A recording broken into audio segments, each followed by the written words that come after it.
ఈరోజు chicken fry చేస్తున్నానండి. Chicken అయితే కడిగేసి పక్కన పెట్టుకున్నాను. దానిలోకి ఉప్పు, పసుపు, కొంచెం గరం మసాలా, కారం వేసేసి కలుపుతున్నానండి. దీనిలో కాస్త వెల్లుల్లి పేస్ట్, అల్లం వెల్లుల్లి పేస్ట్ కూడా వేస్తాను.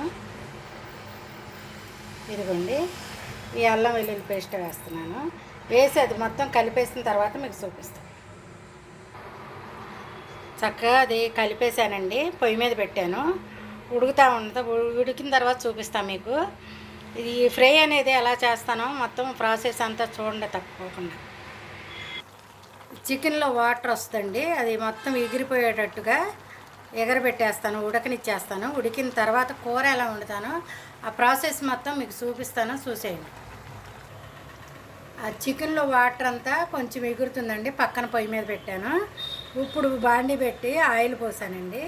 దీనిలో ఉల్లిపాయ పచ్చిమిరపకాయ వేసి ఆయిల్ కాగింది. ఇదిగోండి, ఉల్లిపాయ పచ్చిమిరపకాయ వేస్తున్నాను.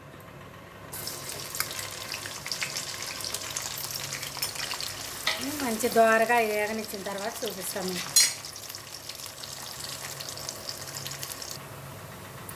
ఇదిగోండి, కొంచెం వాటర్ ఉంది. ఆ వాటర్ కూడా ఎగిరిపోతే మటన్ చికెన్ అనేది చాలా స్మూత్గా బాగా మెత్తగా ఉంటుందండి.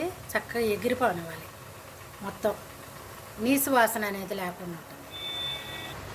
వాటర్ అంతా ఎగిరిపోయిందండి. ఉల్లిపాయ పచ్చిమిరపకాయ వేయించుతున్నాను కదా, అది కూడా చూపిస్తాను మీకు. ఉల్లిపాయ పచ్చిమిరపకాయ వేగింది. అల్లం వెల్లుల్లి జీలకర్ర వేసి చేసిన పేస్ట్ అండి ఇది, అది వేసేస్తాను. పచ్చి వాసన పోయేటట్టు వేయించేసి చక్కగా దోరగా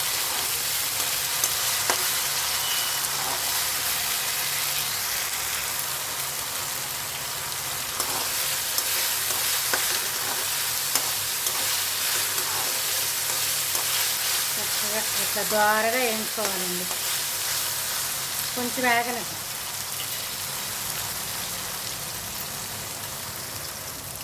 దానిలోకి చికెన్ వేసేస్తున్నాను.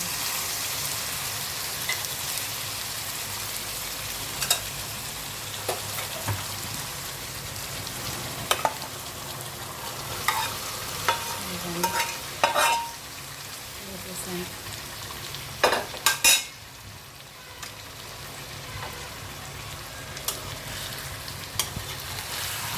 అటు ఇటు తిప్పాలి. ఇప్పుడు బాగా ఏగనిద్దాం. ఫ్రై అనేది ఎలా చేస్తాం చూపిస్తాం.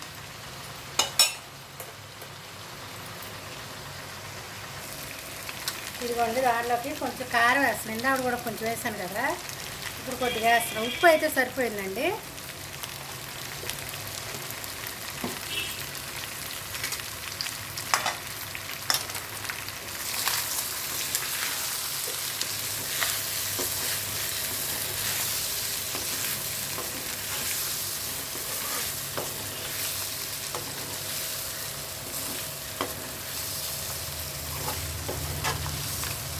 ఇప్పుడు మసాలా వేస్తాను.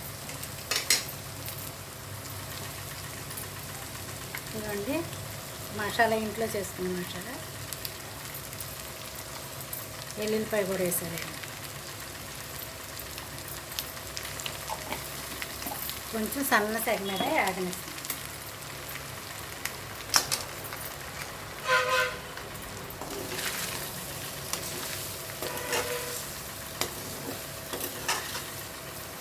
కొంచెం ఆగనిచ్చి చూపిస్తాను.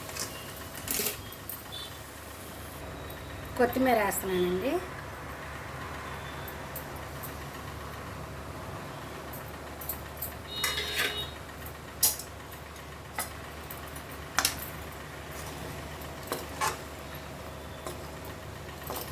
కొంచెం చక్కగా ఆగనిస్తాను. కొంచెంసేపు ఆగనిచ్చేసి అప్పుడు కట్టేసే ముందు చూపిస్తాను. చిన్నపిల్లలు కూడా చాలా ఇష్టంగా తింటారండి. ఈ విధంగా చేస్తే చికెన్ కూడా మెత్తగా ఉడికిపోద్ది అనమాట. మీరు ఉడకలేదు, గట్టిగా ఉందనుకుంటే కొంచెం వాటర్ పోసి ఉడకబెట్టేటప్పుడు ఉడకనివ్వండి. అప్పుడు ఏమి ముక్క చిదిరవదో బాగుంటుంది. 2 రెబ్బలు కరివేపాకండి, చిన్నగా ముక్కలు ఇట్లా కట్ చేసేస్తే చికెన్తో పాటు తినేస్తారండి. లేకపోతే ఆకులు ఏరి పక్కన పడేస్తారు. అందుకని ఇలా కట్ చేసేస్తున్నాను.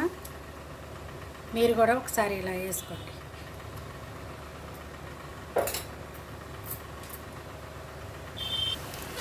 కూర అయితే రెడీ అయిపోయిందండి. టేస్ట్ అదిరిపోయింది, చాలా బాగుంది.